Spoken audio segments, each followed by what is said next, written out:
इतनी स्पीड से टाइम बढ़ रहा है कि एक्चुअली वो सिर्फ नाम के लिए 24 घंटे होते हैं। वहीं बहुत सारे लोगों में मैं ये नार्सिसिस्टिक रिलेशनशिप्स में भी देख रही हूँ, जैसे कि वो एक एज पे आ रहे हैं, एक क्रॉसओवर कि आर या वो नहीं चाहते कि आप जाने कि आप कितने पावरफुल हैं और आप कितने डिवाइनली कनेक्टेड हैं, और जो फियर है वो सिर्फ एक इल्यूजन है। की वाइब्रेशन इतनी ज़्यादा बढ़ गई और हमारी वाइब्रेशन उस अलाइनमेंट में नहीं बढ़ी तो हमारी बॉडीज झेल नहीं पाएंगी, कंबस्ट हो जाएगी या will not be able to make it. कुछ तहलका तो हो चुका है ऑब्वियसली 2020 में, लेकिन अभी तो टिप ऑफ द आइसबर्ग हुआ है, बाकी सब बाकी है। इसलिए to be forewarned is to be forearmed। जैसे कि मैंने बताया ही था पिछले वीडियो में कि सारा यूनिवर्स ही नहीं, सारी गैलेक्सीज ही नहीं, बल्कि सारे यूनिवर्सेस इस इवेंट को देख रहे हैं, क्योंकि इस तरह का इवेंट जो अभी धरती पर हो रहा है और होने जा रहा है वैसा कभी कहीं नहीं। लेकिन ये तो मुझे 2020 में भी पता था कि कुछ बहुत गलत हो रहा है,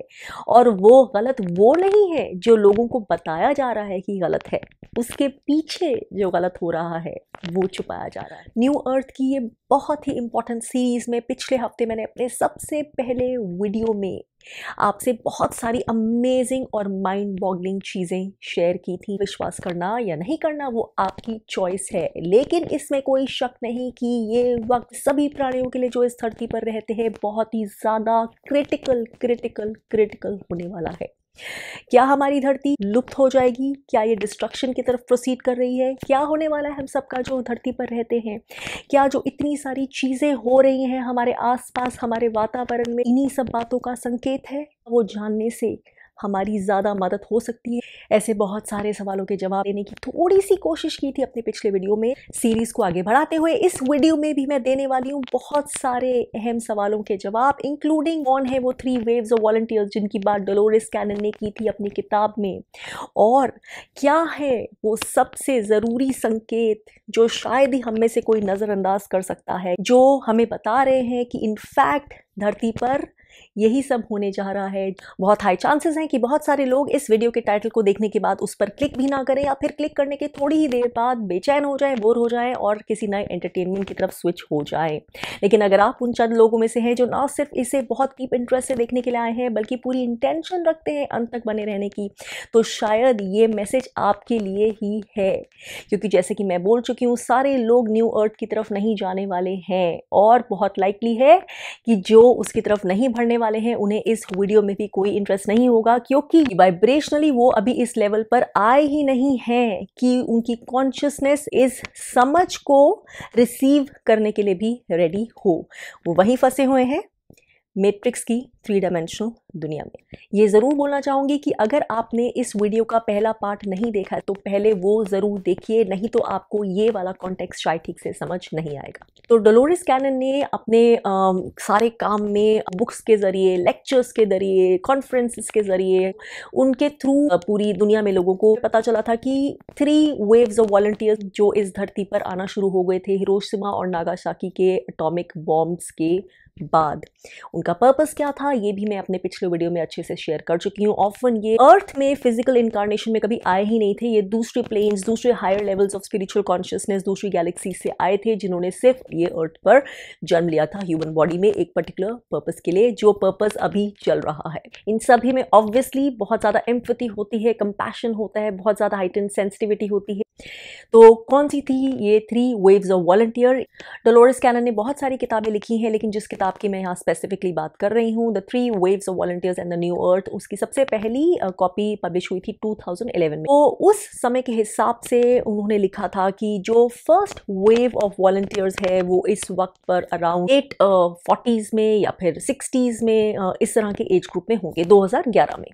तो जिसका मतलब है कि ये जो फर्स्ट वेव ऑफ वॉलंटियर्स थी ये 1950 से लेके 1960s में बॉर्न हुए होंगे। हालांकि कुछ लोग इस टाइम पीरियड्स के थोड़े से पहले भी बॉर्न हुए थे जिन्होंने डोलोरेस के इन साइन से बहुत ज़्यादा डीपली रिलेट किया था, जिसकी वजह से डोलोरेस ने ऐसा भी लिखा है कि हो सकता है जो बॉम्ब्स ड्रॉप हुए थे उसके कुछ साल पहले से भी ऑलरेडी वॉलंटियर्स की प्रिपरेशन शुरू हो चुकी थी, क्योंकि जैसा कि हम जानते हैं टाइम हमेशा लीनियर नहीं होता जिस तरह से हम अर्थ पे समझते हैं। तो क्या था सबसे बड़े कुछ साइन जो इन सभी वॉलंटियर्स को इकट्ठे यूनिफाई करते थे? तो सबसे पहला तो ये था कि इन सभी में एक डीप लॉन्गिंग होती थी, एक तीव्र इच्छा, एक तीव्र बेचैनी अपने घर वापस जाने की, जिसे वो होम बोलते हैं। वो घर कहाँ है, कैसा है, ये सब उन्हें कुछ आइडिया नहीं होता था। बस ये लगता था कि जैसे कि अर्थ उनके लिए फॉरेन है, जैसे कि वो यहाँ फिट नहीं होते, जैसे कि उन्हें यहाँ पर कुछ समझ नहीं आता, जैसे यहाँ पर बहुत सारा पेन है, इतना पेन जो उनसे सहा नहीं जाता है। आम इंसानों की तरह उन्हें स्ट्रॉन्ग इमोशंस हैंडल नहीं होते थे। उन्हें समझ नहीं आता था कि धरती पर जो एक दूसरे के प्रति इतने हेट्रेड, जेलसी, एंगर, ग्रीड, ये सब क्यों है। इस तरह के लोगों के आसपास वो अपने आप को इनऑपरेटिव पाते थे, ऑलमोस्ट पैरालाइज्ड फील करते थे। उन्हें समझ नहीं आता था कि इन चीज़ों से रिलेट कैसे करते हैं, डील कैसे करते हैं, इन चीज़ों के बीच में अपनी जगह बना बना कर आगे कैसे चला जाता है।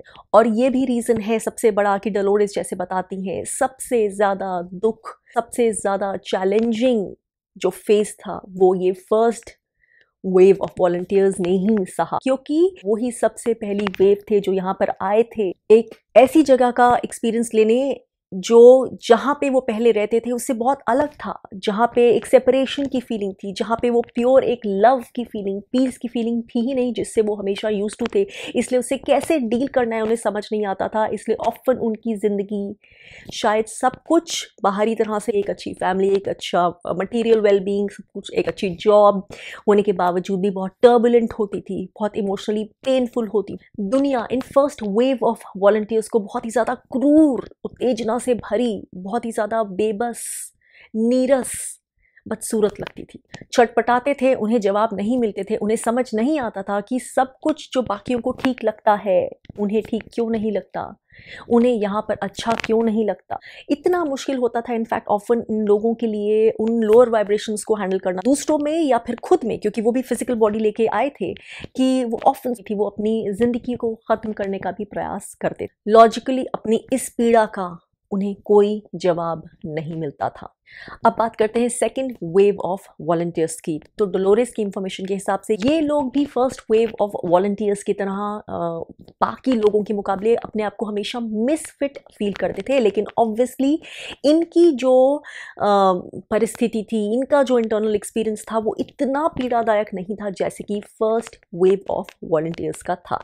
दूसरों के प्रति इनकी जो इंटेंशंस हैं यूजुअली अच्छी होती थी। उनकी सिचुएशंस और सर्कमस्टांसेस भी ऐसे होते थे कि वो बहुत ज़्यादा लोगों के सामने नहीं आते थे या बहुत ज़्यादा नोटिसेबल नहीं होते थे बिकॉज ऑफ द पर्सनैलिटीज़ या may be various other reasons. और इसका एक ये रीज़न भी था कि शायद बहुत ज़्यादा कार्मा वो नहीं क्रिएट करते थे बहुत सारे ह्यूमन नेटवर्क्स में फंस के। सेकेंड वेव ऑफ वॉलंटियर्स को डोलोरेस ने अपने इन सारे सेशंस में मिली ढेर सारी इंफॉर्मेशन के बेसिस पर एनर्जी के एंटेनास भी डिस्क्राइब किया है, या फिर Bacon's of energy, generators of energy, यानी कि अपने आसपास जो एनर्जेटिक वाइब्रेशन है अपने माहौल की या सिचुएशन की, उससे उनकी एनर्जी जो है वो ज़्यादा हाई वाइब्रेशनल होती थी। इसका रिज़ल्ट ये भी होता था कि वो कहीं भी अगर जाते हैं या जाएंगे तो उन्हें इस बात का अंदाज़ा नहीं होगा, और शायद आसपास के लोगों को भी डायरेक्टली कॉन्शियसली इस बात का अंदाज़ा नहीं होगा, लेकिन उस जगह की एनर्जी पर उनका असर पड़ेगा, उस जगह की एनर्जेटिक वाइब्रेशनल फ्रीक्वेंसी पर उनके आने से फ़र्क पड़ता था और पड़ता है। और डिवाइन गाइडेंस के अकॉर्डिंग यही उनका काम भी बताया गया है कि उन्हें सिर्फ प्रेजेंट होना है, उन्हें सिर्फ होना है।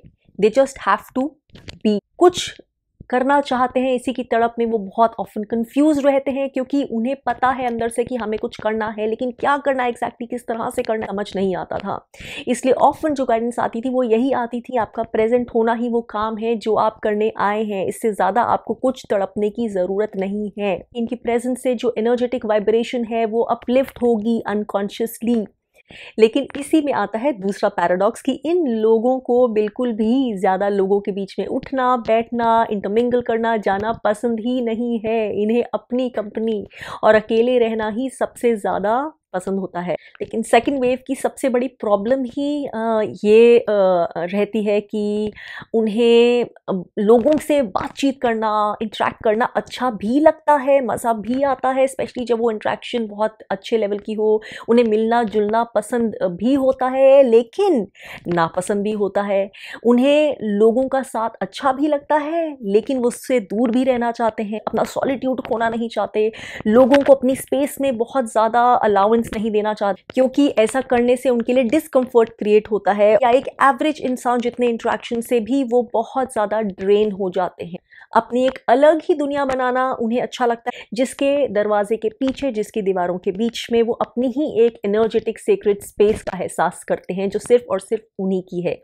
अपनी स्पेस को वो बहुत स्ट्रांगली गार्ड करते हैं। उन्हें अकेले ही बहुत कुछ करना पसंद आता है, अपने ही सिक्लूडेड एनवायरनमेंट में, चाहे वो उनका प्रोफेशन ही क्यों ना हो, उनका काम ही क्यों ना हो। उसके लिए भी बहुत ज़्यादा लोगों की भीड़ में जाना वो ऑलमोस्ट जैसे कि टॉलरेट नहीं कर पाते, कम से कम बहुत ज़्यादा समय तक तो बिल्कुल नहीं। वो रूथलेस एम्बिशन, कंपटीशन का एनवायरनमेंट, इनमें से बहुत सारे लोग शादी नहीं करते हैं until and unless उन्हें उनके जैसा ही कोई फेलो सोल ना मिल जाए, जो अगेन उनकी इंट्यूशन उन्हें बता देती है कि उनके लिए बिल्कुल सही है। इन्हें अपने खुद के बच्चों का बहुत ज़्यादा शौक नहीं होता, क्योंकि may be on a deeper level they know कि इससे उनका कार्मा क्रिएट होगा कहीं ना कहीं, और इनमें से बहुत सारे लोग इसलिए अपने खुद के बच्चे ना करने का फैसला करते हैं। अब इसमें से बहुत कुछ ऑब्वियसली सबकॉन्शियस लेवल पे होता है, जिसकी खुद की ही रीजनिंग उन्हें शायद एक पॉइंट तक क्लियर नहीं होती, जब तक ऑब्वियसली वो अपनी इस जर्नी में एडवांस और इवॉल्व ना होते चले जाए, उनके बहुत सारे जवाब उनके पास आराम से एफर्टलेसली आना शुरू हो जाए। वेल, अब बात करते हैं थर्ड वेव ऑफ वॉलंटियर्स की, और डोलोरिस के इंफॉर्मेशन के हिसाब से ये वो वाली जनरेशन है जो सबसे ज़्यादा, जिनके डीएनए में ही तैयारी थी इस काम की, वो काम जो इनकी पहले वाले वेव्स ने शुरू कर दिया था। इनका बॉडी का जो सेलुलर स्ट्रक्चर था, जो डीएनए था, वो भी जैसे तैयार ही होके आया था इस नए काम के लिए जो न्यू अर्थ के लिए उन्होंने करना था। अगेन ऑब्वियसली ये सब उन्हें कुछ कॉन्शियस लेवल पर नहीं पता।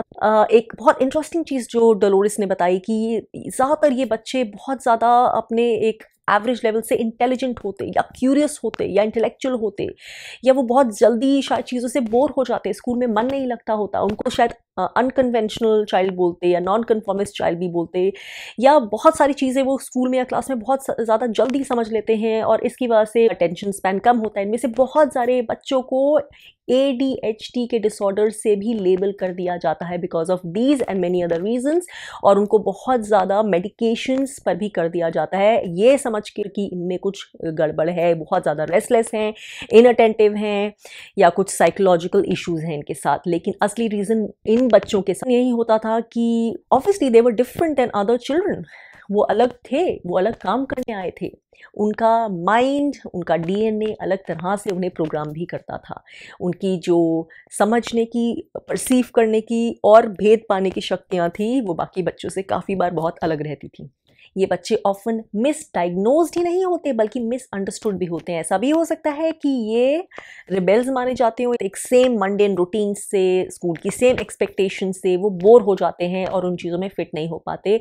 उन्हें एक चैलेंजिंग इन्वायरमेंट चाहिए जहाँ पे मेंटली, फिजिकली, इंटेलेक्चुअली वो किसी चीज़ का, किसी बड़ी चीज़ का हिस्सा पा रहे हैं खुद को, उनके जहाँ पे उन्हें लगे उनके एफर्ट्स कुछ पर्टिकुलर मीनिंगफुल वे में चैनल हो रहे हैं। ऑफन पाया जाता है ये बच्चे बहुत सारी चीज़ें बचपन से ही शुरू कर देते हैं, टीनेज में शुरू कर देते हैं, maybe NGOs, maybe clubs, maybe नई तरह की कुछ रेवोल्यूशनरी थॉट प्रोसेस, कुछ out of the box thinking. For example, जिन चीज़ों का लोगों को अभी तक सोल्यूशन नहीं मिला, ऐसा कुछ सोल्यूशन कोई ऑर्गेनाइजेशन बना दें जिसमें बहुत सारे लोगों की मदद होती हो, मे बी वो अंडर प्रिविलेज्ड हो। और ऑब्वियसली जब कोई बच्चा एक out of the box thinker होगा, खुद के लिए सोच सकता है, एक अलग वाइब्रेशनल फ्रीक्वेंसी पे होता है, वो बहुत ऑफन एक regular authority, just for the sake of authority, उसको फॉलो नहीं करना चाहेगा, या उसको ज़रूरत से ज़्यादा ज़बरदस्ती की रिस्पेक्ट नहीं देना चाहेगा। और ये भी रीज़न है कि ऑफन ये बच्चों को बहुत ज़्यादा इस थ्री डायमेंशनल वर्ल्ड में और इसके तौर तरीकों में कंफ्यूजन का और मिसअंडरस्टूड होने का सामना करना पड़ता है। लेकिन अपने साथ जो ब्लेसिंग्स लेकर आए होते हैं ऑब्वियसली, और बाहर से भी जो बहुत सारी डिवाइन पावर्स उन्हें गाइडेंस कर रही होती है, ऐसे में वो ऑफन अपना रास्ता आगे बनाते ही जाते हैं। डोलोरिस कैनन की इस किताब से और उनकी सब्सिक्वेंट किताबों से ऑब्वियसली बहुत सारे ये वॉलंटियर्स की मदद हुई, सबसे ज़्यादा अपने खुद को ही एक तरह से देख पाने में और पहचानने में। वो बोलते हैं ना, वो मोमेंट ऑफ ट्रूथ, कि ये तो हम हैं, अच्छा इसलिए ये होता था मेरे साथ, इसलिए मैं डिफरेंट फील करता हूँ, इसलिए मुझे मिसफिट लगता था, इसलिए मुझे भगवान सबसे अलग करता जाता है, इसलिए मेरे फ्रेंड्स नहीं हैं। इसलिए मैं हमेशा आइसोलेटेड महसूस करता हूँ एंड सो ऑन। और ये ऑफन सारी चीज़ों का एक्सपीरियंस मैंने बहुत किया है अपनी पर्सनल लाइफ में, अपनी पूरी जर्नी में। ये किताब तो मैंने रिसेंटली पढ़ी है, लेकिन ये तो मुझे 2020 में भी पता था कि कुछ बहुत गलत हो रहा है। लेकिन वो सब खुद से फर्स्ट हैंड फील करने के बाद, एक्सपीरियंस करने के बाद, अंदर से नो करने के बाद ये बुक को पढ़ के वैलिडेट होने का एक्सपीरियंस बहुत ही अलग है। और यही ले जाता है मुझे अपने वीडियो के दूसरे लेकिन उतने ही इम्पॉर्टेंट पार्ट की तरफ, जिसमें मैं बताऊंगी कि क्या है वो सारे इम्पॉर्टेंट साइंस जो शायद आपके आसपास आपको भी नजर में आ रहे हैं, नोइंगली अननोइंगली। क्या है वो सबसे बड़ा और अनमिस्टेकेबल साइन कि अर्थ की वाइब्रेशन इंडीड बहुत तेजी से बढ़ रही है। तो क्या आपने नोटिस किया है कि समय as compare to earlier times कितना फास्ट हो गया है? दिन कैसे निकलते हैं, हफ्ते कैसे निकलते हैं, महीने कैसे निकलते हैं, एक एक पूरा साल कैसे खत्म हो जाता है, जैसे कि पता ही नहीं चलता है। ये अर्थ की बढ़ती वाइब्रेशन की वजह से ही है। और उसका सबसे बड़ा जो प्रूफ है वो है शूमन रेजोनेंस। शूमन रेजोनेंस को अर्थ की हार्ट बीट भी माना जाता है और इसको मेजर किया जाता है साइंटिफिक इंस्ट्रूमेंट से। इनफैक्ट आप रियल टाइम में भी शूमन रेजोनेंस क्या है वो देख सकते हैं। इसकी बात निकोला टेस्ला ने भी की थी। इनफैक्ट मिलिट्री भी एक रिलायबल रेफरेंस की तरह शूमन रेजोनेंस को यूज करती है। तो जैसा कि डलोरेस ने भी लिखा था कि 1980s तक की ऑलमोस्ट 7.83 साइकिल्स पर सेकंड के रेट से वाइब्रेट कर रही थी, लेकिन 2011 में जब उन्होंने ये किताब लिखी थी वो 12 साइकिल्स पर सेकंड हो चुकी थी। और अगर आप अब गूगल करेंगे आप पाएंगे कि पिछले सालों में ये 30 से 60 के बीच में भी ऑफन वाइब्रेट करी है। और अभी की जो एवरेज साइकिल्स पर सेकंड है इस रेजोनेंस की वो ऑलमोस्ट 40 है। इसका मतलब ये है कि दिन के जो पुराने 24 घंटे माने जाते थे वो अब एक्चुअली 24 की तरह फील नहीं होते हैं, वो शायद 12-13 घंटे ही हो गए हैं। आई एम श्योर एटलीस्ट इस बात की रिकन्फर्मेशन आप में से लगभग सभी दे सकते होंगे। ये तो हम जानते ही हैं कि जब किसी भी चीज की वाइब्रेशनल फ्रीक्वेंसी बढ़ती है तो उसकी स्पीड बढ़ने लग जाती है। दूसरी चीज, और ये भी ऑलमोस्ट आई थिंक सभी लोग फील कर रहे होंगे, लेकिन सबसे ज्यादा ऑब्वियसली लाइट वर्कर्स या बहुत ही ज्यादा energy sensitive souls etcetera feel करते होंगे, और वो है बॉडीली चेंजेस। अपनी बॉडी में लोग बहुत सारे फिजिकल चेंजेस महसूस कर रहे हैं जो वो एक्सप्लेन नहीं शायद कर पा रहे हैं। शायद इसमें से बहुत सारे सिम्टम्स और साइंस उन्हें कंसर्निंग भी लगते होंगे। बहुत सारे लोग डॉक्टर्स के पास भी जाते होंगे डर के, उन्हें समझ नहीं आता होगा क्या हो रहा है। अलग अलग जगह अजीब अजीब सी पेन्स, एक्स, शायद इरेगुलर हार्ट बीट, शायद ब्लड प्रेशर प्रॉब्लम्स, शायद डिटॉक्सिफिकेशन की नीड है, शायद किडनीज में या कहीं और लिवर रिलेटेड इश्यूज या कुछ भी इस तरह के issues, head x, dizziness etcetera etcetera. Again ये प्लीज़ डिस्क्लेमर देना चाहूँगी, ये कोई मेडिकल एडवाइस या उस तरह की गाइडेंस नहीं है। ये मैं सिर्फ इस टॉपिक के कॉन्टेक्स्ट में ही बता रही हूँ जो इंफॉर्मेशन इस किताब में भी दी गई है और जो बहुत सारे और लोग भी एक्सपीरियंस कर रहे हैं। तो इस तरह के साइंस और सिम्टम्स लोगों को बहुत फिजिकल बॉडी में फील हो रहे हैं, और उसका रीज़न ये है कि जो हमारी बॉडीज़ हैं ये ओल्ड फ्रीक्वेंसी के हिसाब से बढ़ी थी। जो एक ओल्ड अर्थ थी उसके हिसाब से जैसे जैसे हम अपनी पर्सनल वाइब्रेशन में राइज कर रहे हैं, depending on each person, cellular body जो है, जो सेल्स हैं, जो उसके डीएनए लेवल पर भी वो चेंजेस जो हैं हो रहे हैं ताकि उसकी वाइब्रेशन अर्थ की वाइब्रेशन के साथ ज़्यादा से ज़्यादा अलाइन हो सके। तो इसलिए बहुत सारी चीज़ें हम देखेंगे कि बॉडीज़ में चेंज हो रही हैं, अजीब अजीब से बहुत सारे चेंजेस चल रहे हैं जो हमें समझ नहीं आएगा। ऑब्वियसली जो ये वॉलंटियर्स हैं, स्पेशली जो दूसरी गैलेक्सी से या दूसरे प्लेन से आते हैं, उन्होंने तो क्लियरली अपने बहुत सारे एक्सपीरियंसेस में भी बताया है कि, और जो चैनलिंग के थ्रू भी क्लियर हो गया था कि उनके ऊपर तो बहुत सारा जो उनके दूसरी गैलेक्सीज के लोग हैं वही आके काम कर जाते हैं ताकि उनकी हेल्प हो जाए। उनकी बॉडी में मिसअलाइनमेंट्स जो अर्थ की वजह से होती हैं वो क्लियर करते जाते हैं ताकि वो अपने पर्पस में आगे काम करते जाए। ये क्लेंसिंग का भी पर्पस है, प्योरिफिकेशन का भी पर्पस है, वाइब्रेशनल अलाइनमेंट का भी पर्पस है, क्योंकि हमारी डेंस हैवी ओल्ड वाइब्रेशन वाली बॉडीज इस एनर्जी के साथ अलाइन नहीं हो सकती है। और यहीं से कनेक्टेड है मेरा तीसरा पॉइंट भी, वो है फूड एंड डाइटरी हैबिट्स। तो बहुत सारे लोग पाएंगे, स्पेशली वो लोग जो इम्पैथ्स हैं या बहुत सेंसिटिव सोल्स हैं, कि उनकी जो फूड हैबिट्स हैं, डाइटरी हैबिट्स हैं, वो चेंज हो रही हैं। सडनली हो सकता है कोई चीज़ आपने बहुत पसंद की हो बहुत टाइम तक, लेकिन अब आपको अपने अंदर उसके प्रति आकर्षण महसूस नहीं होता। हो सकता है वो अल्कोहल हो या किसी पर्टिकुलर तरह का खान पान हो सकता है आपको फ्रूट्स की तरफ ज़्यादा मन करता हो या लिक्विड डाइट की तरफ मन करता हो। तो ये जनरलाइजेशन है, ज़रूरी नहीं सबके साथ ऐसा हो, लेकिन कुछ ना कुछ तरह से आपको कहीं ना कहीं चेंजेस फील हो रहे होंगे, या हो सकता है कोई चीज़ आपको अंदर से सेंस होने लगे, जैसे आपकी बॉडी इंडिकेशन दे रही है कि ये चीज़ आपकी होलनेस के लिए ठीक नहीं है। कुछ आपने कभी सोचा ही नहीं हो कि आप खाओगे, आप उसकी तरफ गाइड हो रहे हो सकता है जो अपनी बॉडी को केयर करने का तरीका है वो चेंज हो रहा हो, उस चीज़ों की तरफ अट्रैक्ट हो रही हो जो आपने पहले कभी सोचा ही नहीं। फॉर एग्जाम्पल हो सकता है एनर्जी हीलिंग, आपने कभी ध्यान नहीं दिया लेकिन अब आपको मन करता है एक्सप्लोर करने का, आपकी मेडिटेशन की तरफ रुचि बढ़ रही है, आप मेडिटेशन को ना सिर्फ करना चाह रहे हैं बल्कि आपको लगता है उसके बिना रहा नहीं जाता है आपसे, शायद नहीं समझ रहे हो क्यों, लेकिन बस आपको ऐसा लग रहा है कि ये बेनिफिशियल है। या हो सकता है आपने लेथार्जी छोड़कर आपने हाइक्स पे जाना शुरू कर दिया है, या आपका नया फिजिकल रूटीन डेवलप हो गया जो पहले कभी नहीं था, कुछ नई हैबिट्स इंड्यूस हो रही हैं for your higher good, for betterment. तो इस तरह के कुछ न्यू चेंजेस का मिक्स आपके साथ हो रहा है। अगेन ये बहुत सारे लोगों के साथ जब मास स्केल पे हो रहा होता है तो दिस इज एन इंडिकेशन कि ये अर्थ की इंक्रीजिंग वाइब्रेशन का ही एक साइन है। और इसी से जुड़ा है नेक्स्ट साइन जो है रिलेशनशिप चेंजेस। बिल्कुल जैसे खाने की मैंने बात की, food and dietary habits, physical habits, वैसे ही आपकी रिलेशनशिप्स पर भी असर पड़ रहा है। हो सकता है बहुत रिलेशनशिप्स जो आपको पहले बहुत क्लोज लगती हूँ, इंटीमेट लगती हूँ, अब आपको उस रास्ते जाने का भी मन नहीं करता, शायद गिल्टी लगता है लेकिन वहाँ इंटरेक्ट करने का, इंगेज करने का मन नहीं करता है, आप वहाँ अलाइंड ही फील नहीं करते। आपको ऐसे लगता है कि जैसे अपने आप ही एक एफर्टलेस तरीके से, ऑर्गेनिक तरीके से वो रिलेशनशिप्स आपकी लाइफ से हट गई हैं, दूर हो गई है। हो सकता है ये म्यूचुअल हो सकता है ये वन साइडेड हो, जो भी है आपको ना कॉल करने का मन करता है ना आपको इंगेज करने का मन करता है, and you are basically okay with it. और दूसरी जगह पे ये भी हो सकता है कि कई रिलेशनशिप्स जो खराब थी वो ठीक होने लग जाएं, कुछ ऐसा हो जाए या ऐसी सीरीज ऑफ चीज़ें हो जाएं या एनर्जीज इस तरह की हो जाए कि वो रिलेशनशिप्स हील होने लग जाएं, वो एक बेहतर स्तर पे जाने लग जाएं। तो ये सारे भी एनर्जी अलाइनमेंट्स, एनर्जेटिक फ्रीक्वेंसीज के ही इंडिकेशन है कि जो भी आपकी वाइब्रेशन पे अलाइंड है वो आपके साथ ज़्यादा जुड़ता जाएगा।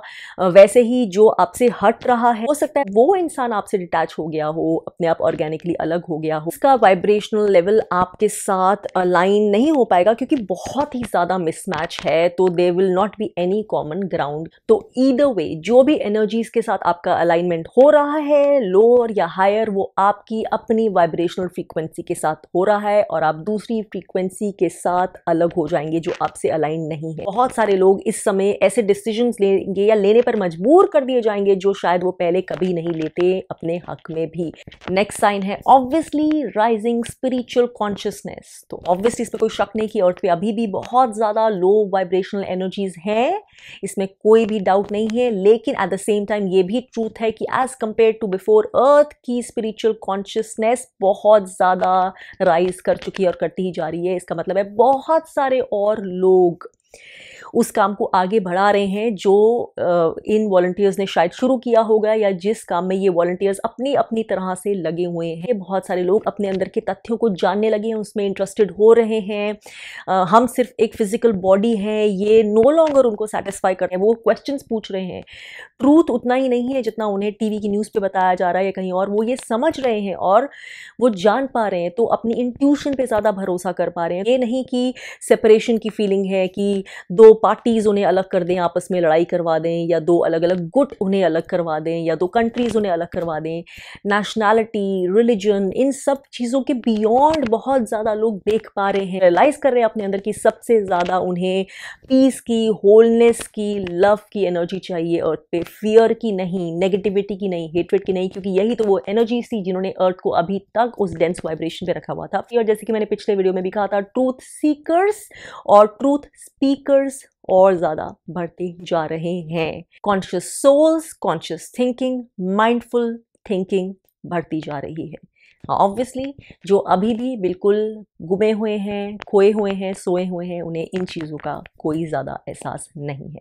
नेक्स्ट पॉइंट है कि बहुत सारे जो बिलीफ सिस्टम्स है पुराने, जो पुराने सोचने के तरीके थे, जो हायरार्किकल सोच थी, जो बाहरी स्ट्रक्चर्स भी थे जिनको हम रिस्पेक्ट देते थे, जिनकी हर बात मानते थे, कि उस पर लोग क्वेश्चन मार्क्स लगा रहे हैं। वो इस बिलीफ पे क्वेश्चन कर रहे हैं कि कोई और, चाहे वो किसी भी अथॉरिटी में हो, किसी भी पोजिशन में हो, उनके लिए सही और गलत का फैसला करे, जो गाइडेंस गाइडेंस, जो डायरेक्शन, जो अंडरस्टैंडिंग उन्हें खुद से आ रही है या खुद से आ सकती है, उसके बीच में कोई हमेशा इंटरमीडियरी बने। बहुत सारे काम करने के तरीके, बहुत सारे गवर्नेंस के स्ट्रक्चर्स, बहुत सारे लीगल स्ट्रक्चर्स, बहुत सारे चीज़ें जो हैं हिलने लग गई हैं। और आगे चलते चलते देखिए कि दुनिया में क्या होने वाला है, शायद इस तरह की चीज़ें जो आपने अभी इमेजिन भी नहीं की हुई। और आखिरी 2 इंपॉर्टेंट पॉइंट्स, सबसे पहला है कि जैसे कि मैंने पिछले वीडियो में भी कहा था, ऑब्वियसली एक्स्ट्रा टेरेस्ट्रियल एक्टिविटी बहुत ज़्यादा बढ़ गई है इतने लेवल पर कि अब बहुत सारे लोग जो पहले इन चीज़ों से अनजान थे उन्हें भी पता चलने लग गया है।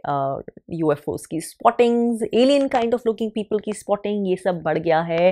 फर्स्ट हैंड जो नैरेटिव्स हैं वो भी बहुत ज़्यादा लोग बताने लगे हैं और बहुत जगह इस इंफॉर्मेशन को छुपाया भी जा रहा है। और बहुत सारे ऑफन जो यूएफओस थे, जो क्राफ्ट थे अलग अलग गैलेक्सी से, जो नज़र नहीं आते थे हमें, उसका भी रीज़न ये होता था कि वो एक डिफरेंट वाइब्रेशनल फ्रीक्वेंसी पे होते थे। लेकिन अब कभी कभी नज़र आ जाते हैं, specially because of some scientific instrument जैसे कि लेज़र बीम। कभी कभी वो ही क्राफ्ट्स कुछ ऐसा काम करने आए होते हैं या मैसेज देने आए होते हैं कि वो अपनी वाइब्रेशन थोड़ी सी लोअर कर देते हैं ताकि वो वहाँ की ह्यूमन बींग्स को दिख जाए और उनको पता चल पाए कि ये सब चल रहा है, वो एक्चुअली एग्जिस्ट करते हैं। जहाँ पे दूसरे प्लेन से हेल्प करने के लिए भी बहुत यहाँ पर आ रहे हैं और देख रहे हैं, अर्थ के लिए लव और कंपैशन से ऐसे भी हैं दूसरे रेल्म से जो नेगेटिविटी वालों को भी सपोर्ट करने के लिए आ रहे हैं। और सबसे आखिरी साइन और सबसे इम्पोर्टेंट, वो तो जो सयाने हैं वो शायद अब तक भाप ही चुके हों, शायद उस समय नहीं भापा हो लेकिन उसके बाद भाप चुके हैं। वो है 2020 में जो भी हुआ और उसके बाद अब जो कुछ भी हो रहा है और होने वाला है। ऐसा लग रहा है जैसे कि बहुत सारे इंस्टीट्यूशंस की आपकी पर्सनल लाइफ में अथॉरिटी बढ़ रही है, बहुत सारे जो टोका टाकी है बढ़ रही है, इंसान की पर्सनल जो फ्रीडम्स हैं वो कम हो रही हैं। क्या करना चाहिए, क्या नहीं, अपनी हेल्थ को किस तरह से ठीक रखना चाहिए, किस तरह से नहीं, इसमें बहुत ज़्यादा जैसे इंटरफेरेंस हो रही है। ऑलमोस्ट एक फियर वाला कंट्रोल बनाया जा रहा है न्यूज़ के ज़रिए, मीडिया के ज़रिए। बहुत सारी जो सही इंफॉर्मेशन है उसको डिसइंफॉर्मेशन का नाम दे दिया जाता है और एक्चुअली जो डिसइंफॉर्मेशन है उसे ट्रूथ की तरह बताया जाता है। बहुत सारी ऐसी चीज़ें हो रही हैं जो ट्रूथ से आपका ध्यान भटकाने के लिए हो रही है, आपको दूसरी चीज़ों पर डिस्ट्रैक्ट करने के लिए हो रही हैं, चाहे वो वॉर्स हो या फिर कुछ और भी हो। और इन सभी का, चाहे इनकी मैनिफेस्टेशंस कुछ भी हो, रीज़न एक ही है कि वो जो एक छोटा सा परसेंटेज है शायद, जिसमें बहुत सारे गुमनाम लोग हैं जिन्हें आप शायद जानते भी नहीं होंगे, जो बाकी पूरी अर्थ को कठपुतली की तरह ट्रीट करते हैं, जिनके पास पावर है, सत्ता है, शायद वो भी उनके अंडर ही आते हैं। पैसा और पावर तो उनके पास बहुत है लेकिन अब उनकी चाहत उसकी नहीं है पूरी दुनिया पर वो काबू करके रख सकें, दुनिया से बियॉन्ड भी जो है वहाँ से भी अपनी पावर्स और इंक्रीज़ कर सकें, ऐसी ही उनकी इच्छा है। इन टॉपिक्स के ऊपर आप रिसर्च करते हैं, इनमें इंटरेस्ट रखते हैं तो आप जानते होंगे कि ऐसा कितना कुछ हो रहा है। कुछ टेक्नोलॉजी की बात तो मैंने पिछले वीडियो में की थी कि किस तरह से वो हाई टेक्नोलॉजीज चाहते हैं खुद को सर्व करने के लिए, दुनिया की बेहतरी के लिए नहीं। और ऑफन इसमें वो इंटरगैलेक्टिक नेगेटिव एक्सचेंजेस में भी इन्वॉल्व होते हैं। फ्रीडम कम हो सके एवरेज इंसान की और थोड़े से लोग उसके बॉडी पर ही नहीं उसके दिमाग पर भी कंट्रोल कर पाएं, इस तरह की चीज़ें प्लान हो रही हैं जो आप शायद सोचेंगे भी तो आपकी रूह कांप जाएंगी। ये लोग जानते हैं हमसे कहीं ज़्यादा कि अर्थ की वाइब्रेशन एक्चुअली राइज कर रही है और उसको वो रोक नहीं पाएंगे शायद, इसलिए अब वो लास्ट फेज में आके तड़प रहे हैं। और इसलिए बहुत कुछ ऐसा हो चुका है और होने वाला है जो नेचुरल डिजास्टर्स के साथ साथ मैन मेड भी होगा, जो chaos, turbulence, fear, conflict, violence, pain, ये सब क्रिएट करने वाला है। इसलिए इसके लिए हमें तैयार होना बहुत ज़रूरी है। सबसे बड़ी तैयारी यही है अपनी वाइब्रेशन को इंटैक्ट रखने की, फियर में नहीं, लव में। टू नो कि आप प्रोटेक्टेड हैं, आप जानते हैं कि सच क्या है। अर्थ भी बढ़ना चाहती है क्योंकि इस पुराने सेपरेशन के इल्यूजन के सच से सो कॉल्ड वो थक चुकी है, क्योंकि यहाँ पर लोग अपने लेसन्स नहीं लर्न कर पा रहे हैं, ईयंस हो गई हैं, उसी लूप में फंसे हुए हैं। इसलिए अब उसने डिसीजन लिया है कि वो तो आगे बढ़ रही है और सारी सृष्टि उसका साथ इसमें दे रही है। लेकिन कुछ जो चंद लोग ये नहीं चाहते ऐसा हो, वो नहीं चाहते कि लोग सच देखें, क्योंकि जितने लोग सच देख पाएंगे उतना ही उनकी पावर का होल्ड कम होता जाएगा और उनके ख़त्म होने का रीज़न और बड़ा होता जाएगा और टाइम और करीब आता जाएगा। मुझे बहुत स्ट्रांगली लगता है कि मैं सेकेंड वेव ऑफ वॉलंटियर्स में आती हूँ। क्या है ऐसी मेरी ज़िंदगी की सच्चाइयाँ? इस टॉपिक के ऊपर तो मैं घंटों बात कर सकती हूँ, लेकिन बहुत सारी जो और इन्फॉर्मेशन मैं शेयर करूँगी और जो हम सभी के लिए बहुत क्रिटिकल है और हमारी बेहतरी के लिए, वो मैं अपने इसी सीरीज़ के तहत आने वाले आगे की वीडियोज़ में शेयर करती रहूँगी। इसलिए प्लीज़ इसमें कोई भी वीडियो मिस मत करिएगा। इनफैक्ट अपने रिलेशनशिप के ऊपर भी जो मैं वीडियोज़ बनाती हूँ वो इसी इंटेंशन से ज़्यादा बनाती हूँ कि शायद लोग समझ जाएं कि अपनी रिलेशनशिप्स को हील करना या गलत रिलेशनशिप से डिटैच करना कितना ज़रूरी है, क्योंकि आने वाले समय में वो क्या चॉइस करते हैं उसी से उनकी वाइब्रेशन डिसाइड होती रहेगी और फिर उसी से उनकी रियलिटी डिसाइड हो जाएगी।